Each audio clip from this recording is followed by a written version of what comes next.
Hey guys. All right. Oops. Day 14 of my daily health habits challenge. So day 14 is DIY for life. We're shifting gears a little bit here and going into some DIY because I needed to make some hand soap for my house and my bathroom. So I thought I'd show you guys how I do it and a little bit about why I make my own. So this isn't something I do every single day, but it is a health habit that makes a massive difference in our wellness. So if you're new here, I'm Jocelyn. I'm a holistic health coach. I'm a gold leader within doTERRA, and I love empowering women and families with safe and effective tools to change their daily lives. So first of all, I was doing some research when I was kind of looking into like the safety and what's in actual your conventional hand soap, and I came across some like really interesting / scary stuff. So basically there are 7 big ingredients that you kind of really want to avoid. Anyone that's watching and jumping in, even on the replay, say hi. If you love to make your own hand soap, that's what we're going to talk about tonight, and I'm going to show you how I do it. Let me know, comment below. If you know anything about the toxicity in your soaps and things like that, also comment and let me know, because hi Leela, I'm totally this is totally collaborative. Okay, so basically there's 7 big things what I found in my research to avoid. I'm going to tell you briefly about 5 of them because the other 2 I definitely cannot pronounce and they're kind of scary, but I encourage you to do your own Google search. Okay, this is just what I found in my research. So number 1 thing you want to avoid is fragrances. Okay, you can see the word fragrance listed on pretty much like every product that you buy in a shop. Okay, that it's impossible to know what exactly fragrance means. It's almost kind of like the essential oil world, right? It's like super duper unregulated. The fragrance industry isn't actually required to tell you what ingredients are used in their products, which is also really scary. So this means that there could be hundreds of ingredients in there, and yeah, it's crazy. It's scary because fragrance is actually absorbed through the skin and into the bloodstream. And then you have health risks, including things like endocrine disruption, organ toxicity, allergies, asthma, neurotoxicity, and cancer. Like fragrances also contain things called phthalates, which won't be listed on labels. I'm totally just reading my notes right now, but they're associated with their own whole bunch of scary things like hormone disruption, birth defects, developmental toxicity. That's crazy. So the bottom line, fragrances do nothing to, better your, make the hand soap more effective or make your products more effective, okay? They do absolutely nothing positive for your products. So we might as well just get rid of them altogether. Okay, say no to fragrance. Second one, parabens. Parabens are preservatives that are used in a bunch of different personal care products in the States, including hand soaps. They mimic the behavior of estrogen in the body and are associated with endocrine disruption, cancer, developmental toxicity. They're also toxic to the environment. It's crazy. So anything ending in paraben is a good idea to avoid, and that's really common to find those in like shampoos. You hear a lot of like, oh, this is paraben free. That's awesome. So parabens are toxic, a toxic preservative.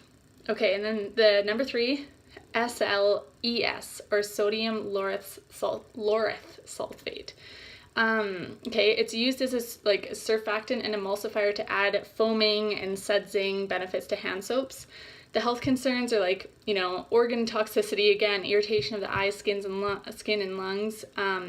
It's nasty chemical, and it's a known carcinogen. Carcinogen means that it's known to be cancer causing. So that's when you want to say, hell no.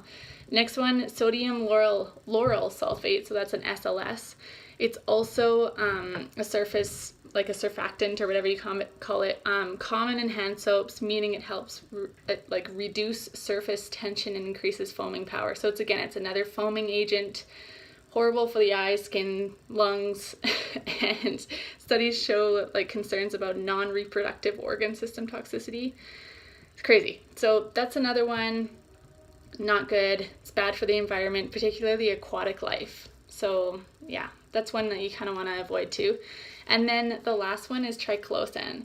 I don't know if I'm saying that right, but this one was actually banned in 2016. The FDA finally banned triclosan, and this is like super scary. When I was reading on this one, it's like super, super bad.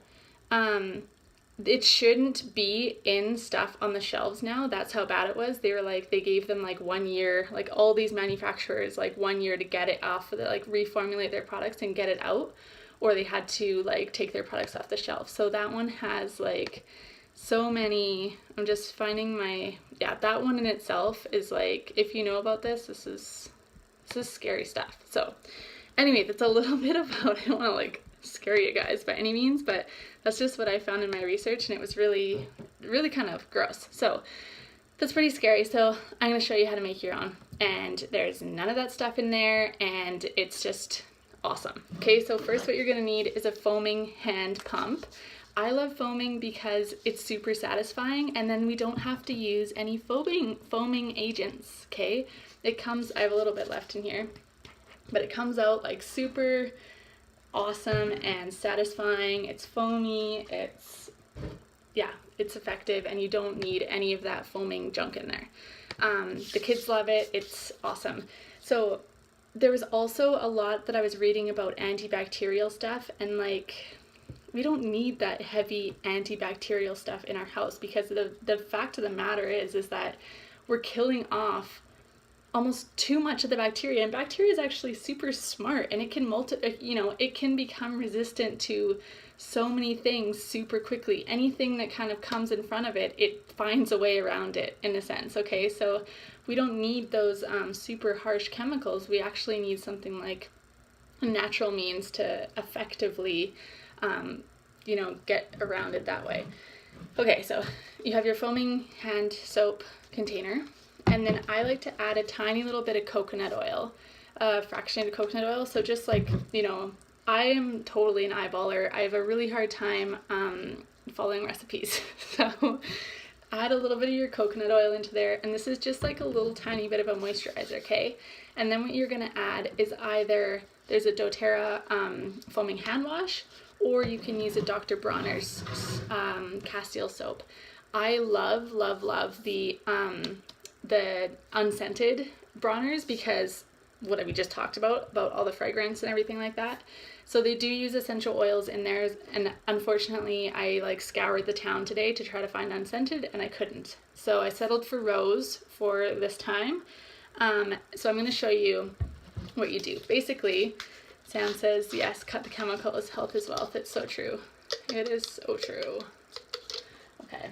It's actually like super scary what's like in these like natural, like quote unquote natural products, and things that we think, we think we're doing a good job. That's scary. So, okay, this is super easy, you guys. All you do, I'm not going to fill it up with water here, but fill it like, it's up to you how strong you want it. How strong, that kind of sounds funny. But I do about this. So about this much Castile soap, maybe a little bit less, maybe a little bit more. It's totally up to you. And then a little bit of coconut oil. Just like give it like a couple tablespoons or something. And then you fill the rest up with water.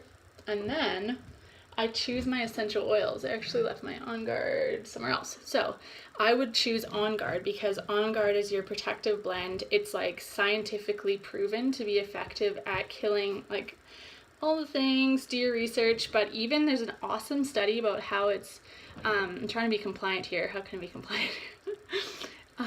An awesome study showing how supportive it is around like antibiotic resistant staph infections. I'll just leave it at that. Hopefully that was compliant, but I'm not, whatever. Fill it up with water and then put your lid back on, and this is gonna blow your mind how easy it is and how awesome it is, how good it smells. It's nice, it's like nourishing, it's foaming, it's all the things, and it actually kills all the bad bacteria and helps to boost your immune system instead of suppressing your immune system, and you're like messing with your endocrine system and like you know, has carcinogens and things like that. So that's my little DIY for you guys today, my little health habits challenge. I challenge you to second guess everything, okay? You have the choice of what you bring into your home. You don't have the choice once you step out of your home, but please second guess what you're bringing into your house and really do just a simple Google search on things and start to question what do you bring into your house. There are super simple swaps that you can do. Better the health of yourself and your family. Okay, so thank you guys for watching. I'll see you guys Monday because it's Friday. I take the weekend off.